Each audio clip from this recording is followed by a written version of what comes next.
guys, my name is Arun Manyan and I'm back with the new videos. So today we are discussing about direct retainers. So what is a direct retainer? So defining a direct retainer, we can say that a direct retainer is that part of a removable dental prosthesis which is used to retain and prevent dislodgement and consists of a clasp assembly and a precision attachment.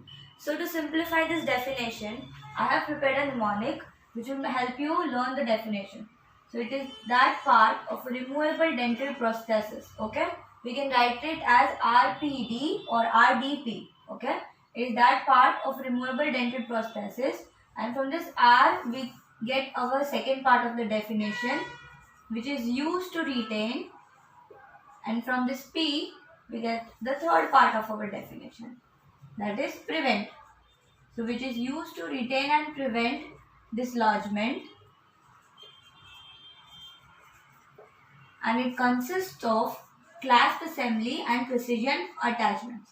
So it is that part of a removable dental prosthesis which is used to retain and prevent dislodgement, and it consists of a clasp assembly and a precision attachment.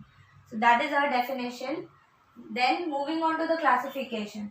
A direct retainer is classified into extracoronal direct retainer and the intracoronal.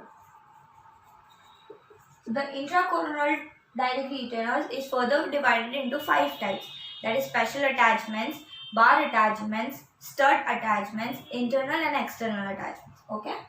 Further moving on, the extracoronal attachments are divided into 2 types, that is manufactured and custom made. There is a company brand name, that is Delbo, which manufactures the direct retainers. And further moving on, the custom made is divided into 2 types, that is gingivally approaching and occlusally approaching. Okay. So the example of gingivally approaching is a Barr's clasp or a Roche's clasp, whereas in occlusally approaching we have a circumferential clasp or an Akers clasp. Moving on further to the components of a direct retainer, we have 6 basic components. Okay, so this is a rough diagram. We have 6 basic components. First one is the retentive arm, second is the reciprocal arm, third is the shoulders, then we have the body, the rest and the minor connector. Okay, so this is the retentive arm, and the retentive arm is divided into the retentive arm terminal, the retentive terminal and the clasp arm. So this whole unit is known as the retentive arm, and I'll mark here number 1, retentive arm. Opposite to the retentive arm we have the reciprocal arm.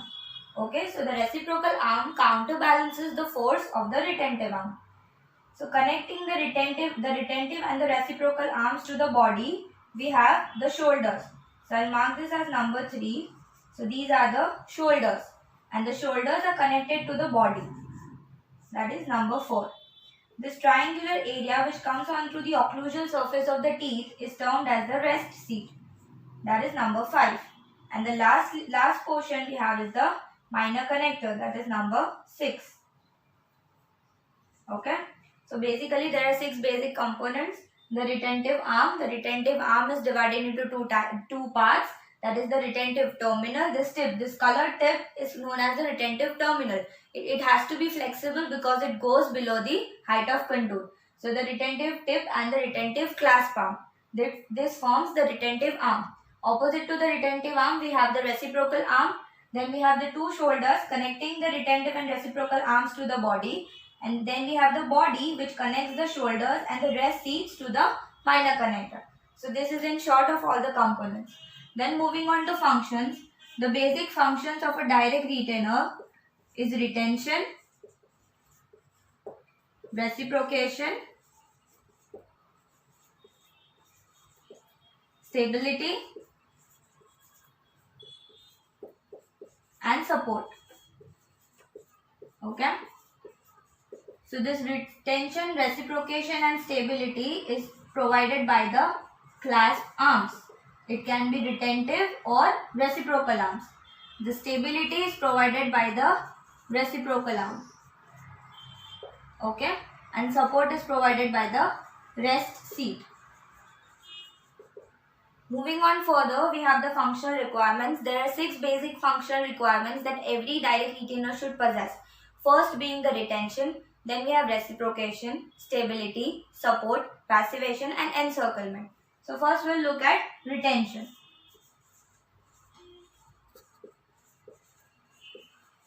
So retention is further divided into 4 types.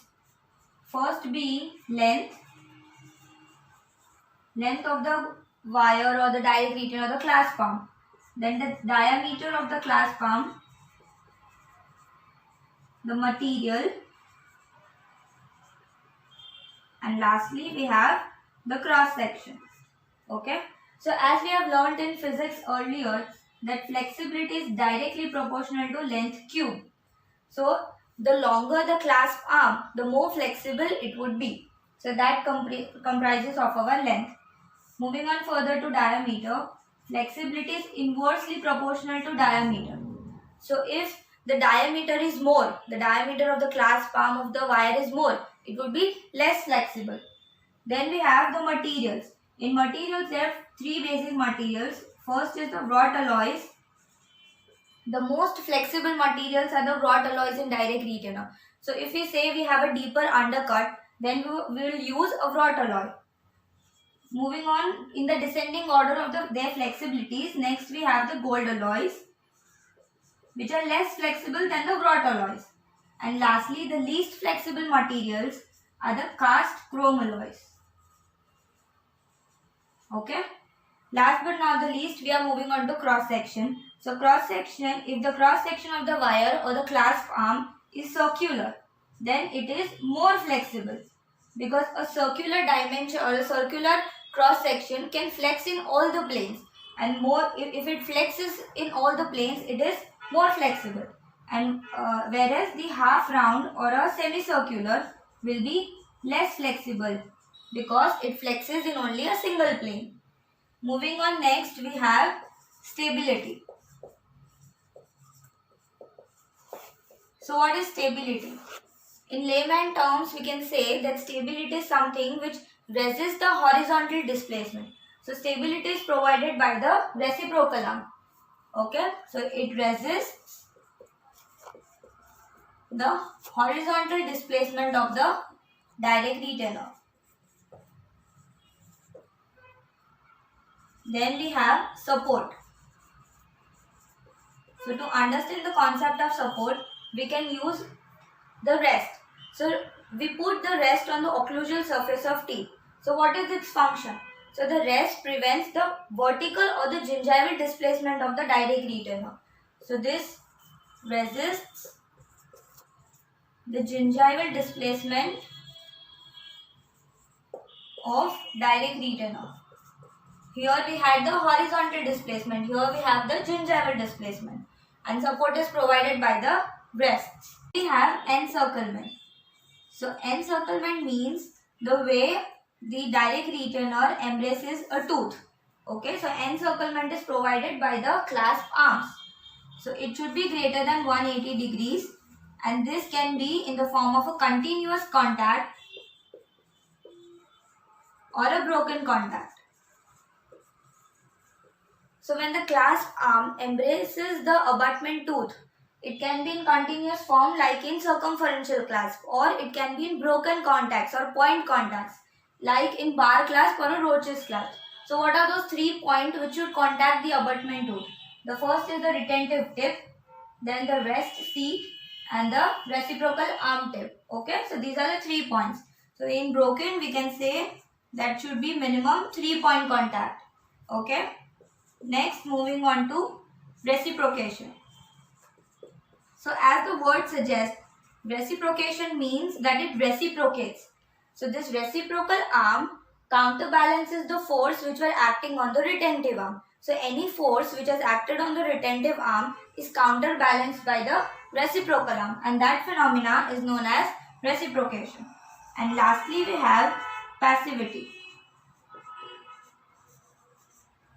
So when the direct retainer or the clasps are not in function, it should be in its passive form, because if the clasp arm, even without the presence of the function, will remain in an active state, it may cause tooth pain. So passivation is that property of a direct retainer which helps the clasps or the direct retainer to be in a passive state in the absence of function.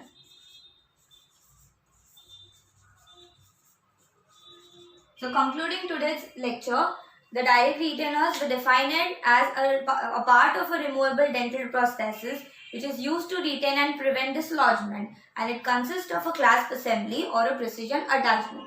Then moving on to the classification, we have seen it is classified into extracoronal and intracoronal types. Extracoronal is further divided into manufactured and custom made.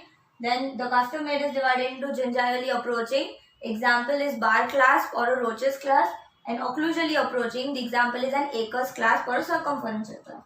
Then there are 6 basic components we have seen in this diagram. The basic functions provided by the components, the functional requirements. The 6 basic functional requirements are retention, stability, support, reciprocation, encirclement and passivity. Thank you.